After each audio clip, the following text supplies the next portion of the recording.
Assalamualaikum warahmatullahi wabarakatuh. Kami dari kelompok 5 akan memaparkan terkait dengan struktur aktivitas obat kardiovaskuler yaitu clopidogrel dan juga prasugrel. Dengan anggota kelompok kami yaitu Oswin Sori Agung, Glenis Cindy Sunyata, Farizal, Liza Sofyan Devi, dan juga lalu Ardian Hadi. Berikut kasus kami, pasien laki-laki usia 50 tahun mengalami trombosis stent koroner meskipun telah menggunakan clopidogrel 75 mg per hari. Analisis menunjukkan resistensi terhadap clopidogrel. Rekomendasi terapi menyarankan penggantian clopidogrel dengan prasugrel 10 mg per hari.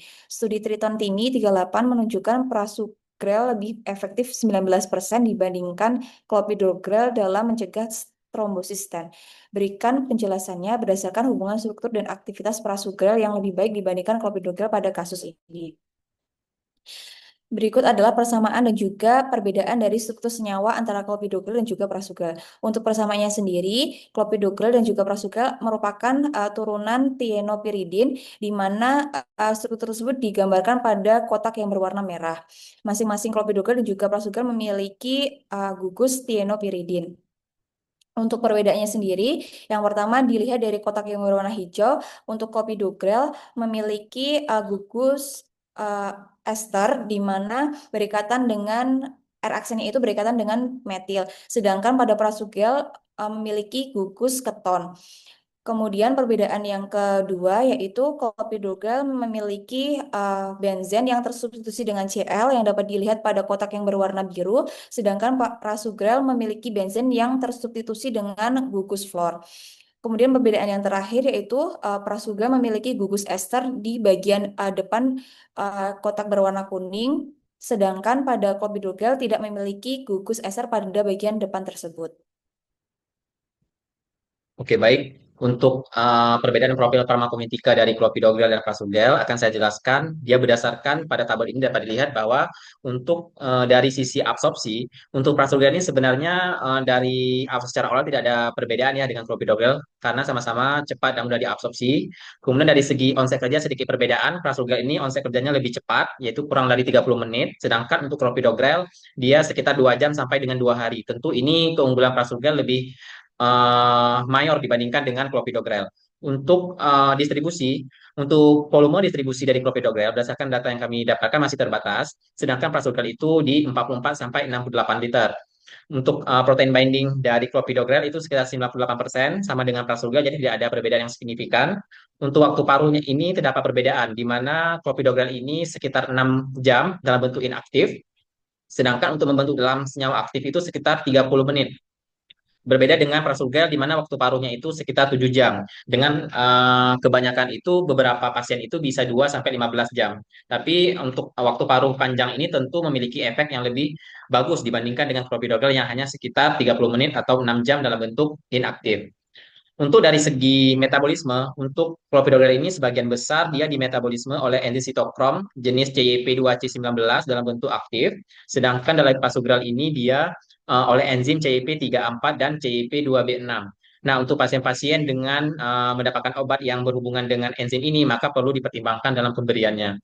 Terutama juga pada pasien beberapa yang ada gangguan polimorfisme dari enzim tersebut sehingga perlu diperhatikan dalam pemberian obat antiplatelet ini. Dan yang terakhir untuk ekskresi obat, untuk urin, clopidogrel ini sebagian besar sebanyak sekitar 50% diekskresikan melalui urin, sedangkan sisanya melalui feses yaitu sekitar 46%. Sedangkan obat prasugrel ini dia sekitar 68% diekskresikan melalui urin dalam bentuk metabolit inaktif dan sisanya sekitar 27% melalui feses yaitu dalam bentuk metabolit inaktif juga. Nah, dari beberapa perbedaan ini tentu keunggulan dari prasugrel ini lebih superior dibandingkan dengan clopidogrel. Ini bagian struktur activity relationship dari clopidogrel dan prasugrel. Terlihat di gambar 1A merupakan struktur dari clopidogrel dan 1B struktur dari prasugrel. Yang dimana pada struktur dari clopidogrel tersusun dari atas sulfur, nitrogen, hidrogen, dan Cl dan ada gugus ester. Sementara itu di prasugrel ada gugus ester, sulfur, nitrogen, hidrogen, fluor, dan ada gugus sikloprofil. Selanjutnya, pada bagian nomor satu ini, baik dari clopidogrel 1A maupun dari prasugrel, ini sama-sama sebagai prodrug. clopidogrel baik dan prasugrel masuk ke dalam tubuh.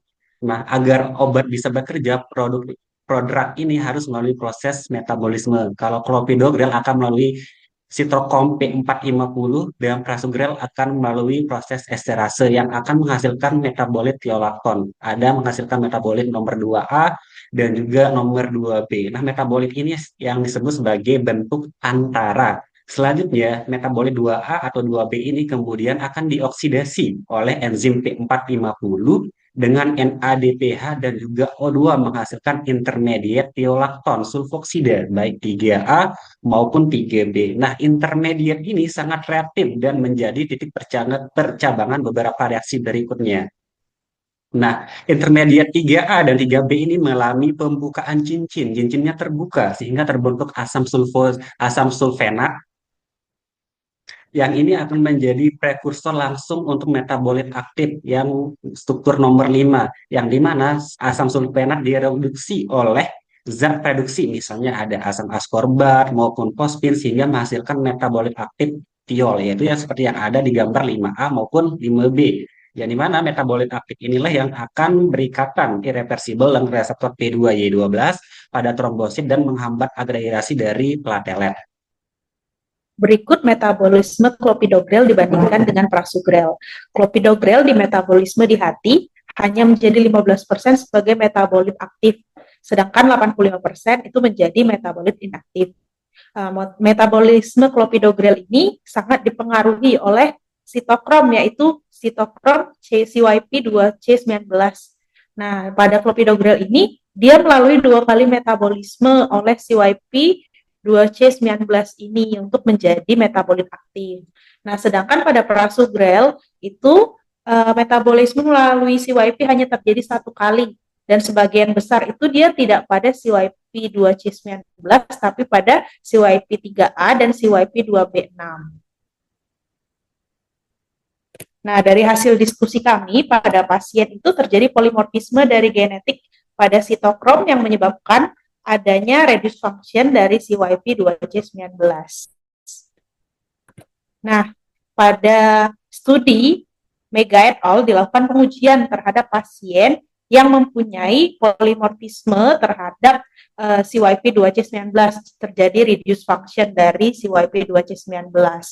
Nah, didapatkan hasil itu terdapat penurunan aktivitas prasugrel, tapi jauh lebih signifikan pada clopidogrel, karena memang di prasugrel tadi kan juga ada di metabolisme di CYP2C19, tapi hanya sedikit.